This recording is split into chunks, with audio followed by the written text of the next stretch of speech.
जी जाहिर साहब, इसी सिलसिले में सारी दुनिया में हम देख रहे हैं और पाकिस्तान में भी कुछ उसकी मिसालें मौजूद हैं कि एक्सपोर्ट में एंट्री जो है, चूँकि फार्मास्यूटिकल की एक लेंदी प्रोसेस है और न्यूट्रास्यूटिकल, फूड सप्लीमेंट्स एंड कॉस्मेस्यूटिकल्स, उसकी एक इतनी बड़ी ख़ास तौर पे नई मार्केट एक तो पहले से थी और कोविड के बाद से उसमें इम्यूनिटी एनहांसमेंट की वजह से उसकी मार्केट बहुत बड़ी हो गई है।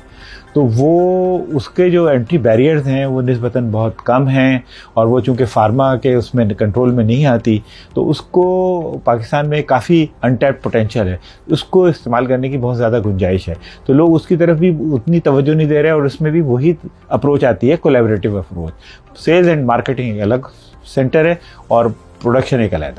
तो प्लीज़ इसके ऊपर अपना वजाहत ज़रा मुझे लोगों को वाज़ेह करिए। जी बिल्कुल, जो हमारी रेगुलेटेड मार्केट्स हैं वहाँ तो जाने का जो पहला कदम है वो होना ही हमारा न्यूट्रास्यूटिकल्स, कॉस्मेस्यूटिकल्स से चाहिए।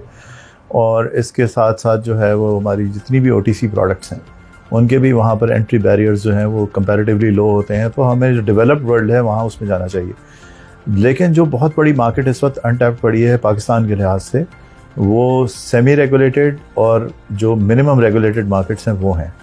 तो उनके एंट्रेंस के लिए भी OTC की ज़ाहिर है कि एक लो बैरियर हर जगह होता है, वहाँ पर भी है, तो उसको भी हमें यूटिलाइज़ करना चाहिए। इसके साथ साथ एक जो नई डेवलपमेंट आ गई है जो EU में और USA में और डेवलप्ड वर्ल्ड में आई है, वो कॉन्सेप्ट आया है ऑफ मेडिकल डिवाइसेस क्लास। तो मेडिकल डिवाइसेस की जो वो क्लास है, जैसे ऑइंटमेंट, क्रीम्स एंड लोशन है, वो अब EU और USA में जो है वो मेडिकल डिवाइस के तौर पे मानी जाती हैं।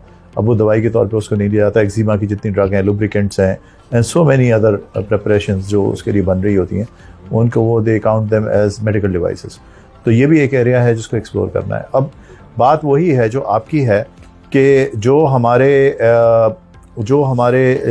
जो एरियाज़ हैं जिसके अंदर हमें काम करने की ज़रूरत है, वो ये है कि हम मार्केटिंग को बिल्कुल एक अलग सेंटर के तौर पे लें। अगर आप EU में भी जाएं, डेवलप्ड वर्ल्ड में भी जाएं, तो वहाँ ऐसी कंपनीज हैं जिनकी कोई मार्केटिंग टीम्स नहीं होती। They only act as CMOs and they thrive and they develop as CMOs। वो अपने लेटेस्ट अपने अंदर इंटरवेंशंस लाते रहते हैं and they keep achieving the excellence. और एक्सेलेंस के साथ साथ उनके जो state of the art facilities हैं वो होती हैं और वो सर्विसेज प्रोवाइड कर रहे होते हैं टू द मार्केटिंग कंपनीज। तो वो अपना काम करते हैं, वो उसमें एक्सपर्टीज़ डेवलप करते हैं। Rest of the companies develop their expertise in marketing and sales, और वो ओवरसीज़ मार्केट्स डेवलप करके वहाँ करते हैं। तो when this combines it is a huge success. इसमें ज़ाहिर है कि जो ह्यूमन रिसोर्स की पूलिंग है वो भी हो जाती है, फाइनेंशियल पूलिंग भी इसके अंदर हो जाती है, इंटेलेक्चुअल पूलिंग भी इसके अंदर हो जाती है। जिस कंपनी का जिस एरिया में एक्सपोजर ज़्यादा है वो उस एरिया के अंदर अपनी एक्सपर्टीज़ को ज़्यादा अप्लाई करता है and this helps in rapid growth rather के हम जो इस वक्त अलग अलग आइसोलेशन में हर कंपनी कोशिश कर रही है, हर कंपनी उलझ रही है। कोई भी हमारे यहाँ सिवाय एक दो एग्जांपल्स के ऐसी नहीं है जिन्होंने एक्सेल किया हो एक्सपोर्ट्स में। Everybody is striving for last 20 years and we have not been able to achieve what others have done. तो we need to change our strategy now.